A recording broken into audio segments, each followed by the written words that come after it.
MrBeast, o maior youtuber do mundo, está sendo processado judicialmente por 5 mulheres participantes do Beast Games, um reality feito em parceria com a Amazon.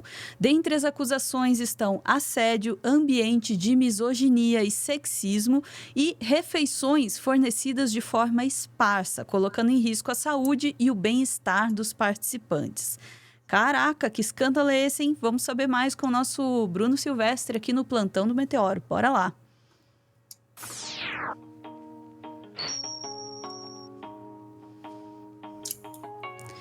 Bruno Silvestre.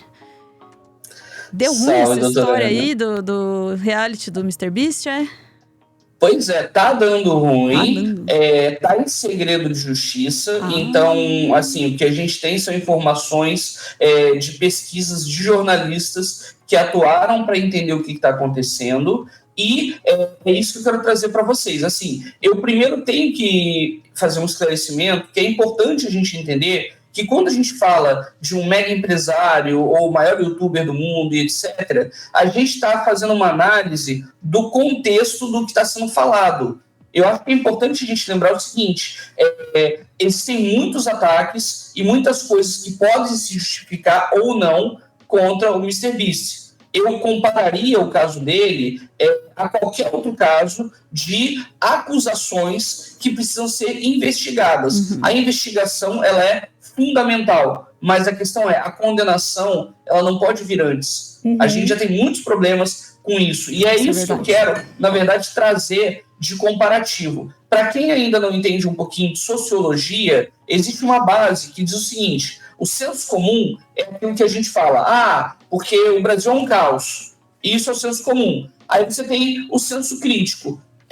O Brasil não dá para você andar na rua porque tem muita violência e tal. E você tem um senso crítico. Tá, eu estou num país que tem muita desigualdade, é o bom senso, né? Que seria, eu tenho uma sociedade, a sociedade já não funciona muito bem, mas eu tenho aqui o meu nicho em que as coisas estão funcionando. Vamos ver se eu consigo melhorar elas, mas vamos ter um bom senso. Eu não vou deixar de sair de casa porque existe violência no Rio de Janeiro. Então, é esse bom senso que eu peço para as pessoas terem quando elas lerem algo sobre alguém que está na mídia, que não tenha sido condenado ou que não tenha evidências comprovadas daquilo. Então, assim, nesse momento, é importante dizer o seguinte: qual é a base que eu uso?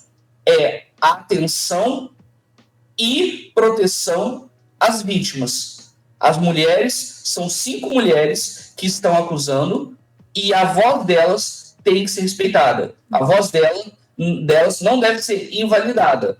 Mas aí que tá. Da mesma forma, a gente tem que apurar quem são os responsáveis por isso. E eu queria mostrar a matéria, Ana, para a gente tratar justamente disso, porque eu fiz um vídeo na semana passada comentando, né, sobre a nova rede social do MrBeast. O pessoal criticou e tudo mais, porque ele tem um outro lado que o pessoal não conhece. Vamos mostrar hoje.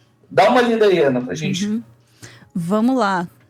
No G1, por que MrBeast, o rei do YouTube, está sendo processado por grupo de mulheres? O processo foi aberto por 5 participantes do Beast Games, anunciado como o maior reality show de competição de todos os tempos. Matéria por Tom Gherkin na BBC News, né? Tá lá o MrBeast, para quem não conhece. 500 milhões de fãs, uma fortuna pessoal multimilionária e um império empresarial global. Seria necessário algo de grandes proporções para destronar o maior influenciador do YouTube, Jimmy Donaldson, também conhecido como MrBeast. Mas um processo judicial de 54 páginas pode ser o seu maior desafio até agora.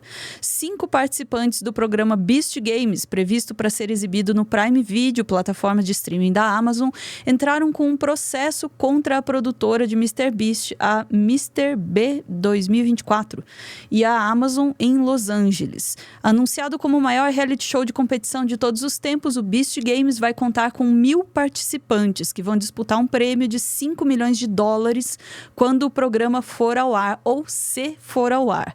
Com o processo judicial, o programa entrou em uma crise. Entre muitas páginas editadas para ocultar ou remover informações confidenciais, o documento judicial inclui alegações de que as participantes sofreram particular e coletivamente num ambiente que fomentou sistematicamente uma cultura de misoginia e sexismo. Isso atinge em cheio a imagem de MrBeast como um dos caras mais bacanas da internet.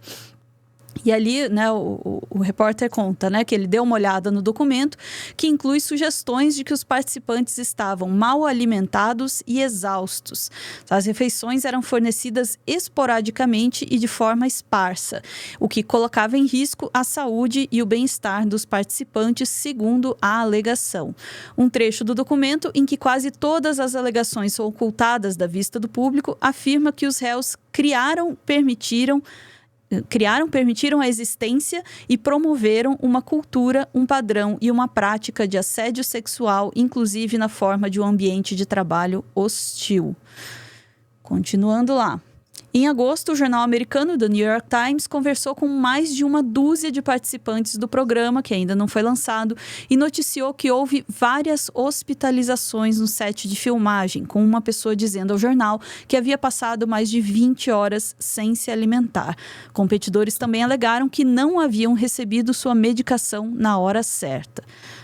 Ana, até aí tá bom. E o que eu quero dizer é o seguinte: para quem quiser depois saber um pouco mais, essa matéria está muito bem detalhada sobre problemas, inclusive anteriores, né, de associação de co-apresentadores que trabalharam com ele, com o MrBeast, com um problema também dele em relação a questões de outros casos em que ele foi acusado de ter uma associação com pessoas não tão bacanas assim, né? Como o Logan Paul, por exemplo, que graças a ele a monetização no YouTube foi pro fiasco, né? Então, salve Logan Paul, obrigado pela monetização fraca que se botou para todo mundo.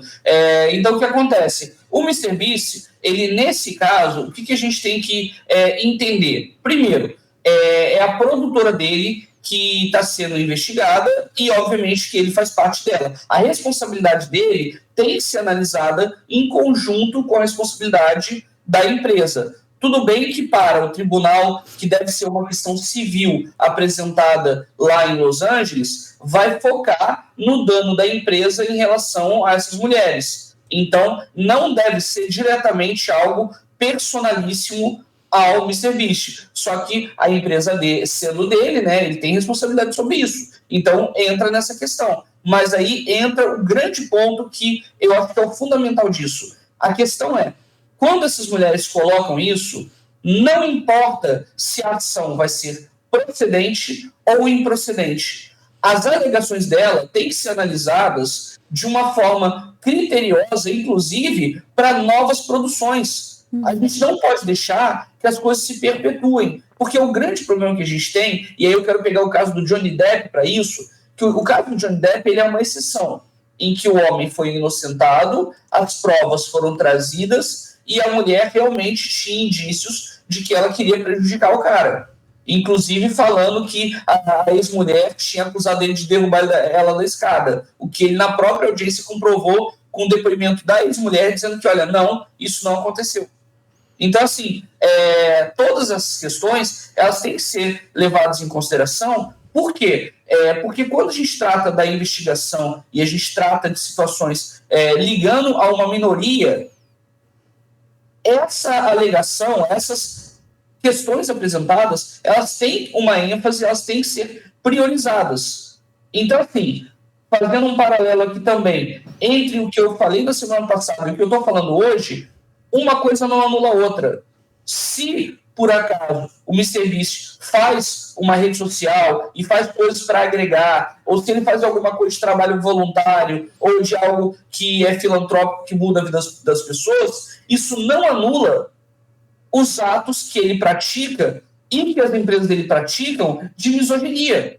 E isso tem que ser criticado. Uma pessoa não é 100% má, 100% boa. As coisas boas que ele faz não eliminam as coisas ruins. Mas as coisas ruins também não eliminam as coisas boas. Não vamos só destruir alguém ou tentar fazer um caminho escalonado para isso, sendo que o que a gente tem que fazer é analisar criteriosamente cada parte do que acontece. E no caso do MrBeast, ele, pelo que está sendo mostrado, ele tentou fazer algo grandioso. Parece que, da forma que foi colocado, não regularam bem as coisas, porque aquele negócio, se você não exige que a pessoa tenha 100% de saúde e que declara que não precisa de medicação, você tem que controlar o horário de medicação. Inclusive, é um problema que a gente tem nos reality shows do Brasil. Você pode ver que várias vezes tem um participante ou outro que diz que a produção não entregou a medicação da pessoa. Por quê? Porque já vê o caos. Isso a gente não pode deixar. Isso, inclusive, é um crime. Você está provocando a pessoa a ficar numa situação extrema. Então, assim, nessa linha que eu concluo, né, dizendo justamente isso. Uma coisa não anula a outra. Se a empresa do MrBeast for condenada ou inocentada, não invalida as acusações que devem ser analisadas, inclusive, para as próximas edições, seja no reality show dele ou qualquer outro, inclusive no Brasil. Exatamente. A gente tem, nesses casos, tem que ter essa delicadeza, assim, né? De respeitar os devidos processos e, ao mesmo tempo, de respeitar a dureza que é fazer uma denúncia dessa, né? Denunciar a empresa do maior youtuber, né, do mundo não é algo muito fácil, assim, né? Especialmente de alguém que se vê ali na possibilidade de incomodar forças muito grandes, né? Então tem que ser levado em consideração e tem que ser levada a sério. Denúncia é um negócio que tem que ser levado a sério, né? E levar a sério não é sair condenando e tacando fogo e tal. É levar a sério, é investigar a sério, né? Exatamente, e é como eu estou falando, a gente não pode fazer algo sem ter também medidas propositivas, e eu estou falando isso como sociedade. A pessoa que está denunciando, ela já fez o esforço dela de entrar com a ação, mas eu estou dizendo que nós como sociedade, sendo a ação procedente ou improcedente, como é que a gente vai lidar com um fato desse? Como é que a gente vai fazer com que essas coisas não se repitam? Porque parece que a gente quer continuar nessa roda. E é isso que não dá. A gente tem que romper o ciclo da violência. E é por isso que esse corte aqui, ele é tão importante para mim. Por quê? Porque a gente tem que mostrar os erros e a gente tem que mostrar como melhorar. E não é só acabar com as coisas, porque elas não vão acabar. Então a gente tem que tentar melhorar a partir disso. E talvez, eu ia acrescentar uma coisa, Bruno, talvez olhar para esses casos menos também como menos como um reality show, entende? É a desgraça dos outros, é o problema dos outros, e entender que é também a nossa desgraça e o nosso problema. A gente também faz parte do problema e da solução. E aí, vamos se envolver? Exatamente. Eu sou porque nós somos, né? Assistam o vídeo Ubuntu do Meteoro. Tá lá atrás, mas é muito bom. Doutor Bruno, já aqui há muito tempo, doutor Bruno. Ficamos por aqui? Ficamos por aqui. Vamos lá, vou dar um recadinho aí. Muito obrigada por ver esse vídeo até o final. O Dr. Bruno tá com a gente aqui há muito tempo, desde que a gente era, assim, um simples canal que não mostrava a nossa cara. E olha só onde é que a gente está nesse momento, convidando você para conhecer o nosso segundo canal aqui no YouTube, a TV Cringe Brasil, onde a gente leva um pouco daquele meteoro do passado, falando sobre filosofia, história, sobre ciência, sobre entretenimento, sobre arte, sobre cultura, falando sobre os assuntos que nos empolgam e nos fazem querer saber mais. E é muito também do meteoro do futuro, daquilo que a gente quer pôr no mundo e aquilo que a gente quer ver florescer, como diria uma chamada infame que a gente fez aqui uma vez. Tá lá a TV Cringe Brasil, se você quiser, você pode ir lá conhecer e pode participar também do clube de canais da TV Cringe Brasil. E participando lá, você pode mandar um recadinho do coração no final de um dos nossos vídeos, hein? Fica aí a dica, diz que é infalível. Hoje não está estreando, estreou ontem, está fresquíssimo este vídeo sobre Jorge Ben, o brasileiro mais plagiado do mundo, e uma pessoa maior do que... Esse cara é uma pessoa maior do que todos nós, tá? Vamos deixar isso bem claro. Porque esse é o cara mais plagiado e também é o cara que mais perdoa. Eu não sei, eu fiquei assim com ódio no coração gravando esse vídeo, o roteiro do Álvaro, mas ao mesmo tempo também assim sentindo que o Jorge Ben realmente é uma coisa especial, porque ele não guarda rancor em lugar nenhum. Jorge Ben, seus armários aí, suas gavetinhas completamente vazias de rancor. Um ótimo ser humano, que por acaso também é um dos melhores músicos do mundo, viu? Fica a dica, o convite para vocês conhecerem, mas só se vocês quiserem. Beijo, gente, chat. Voltamos em instantes para mais assuntos do dia. Bora lá.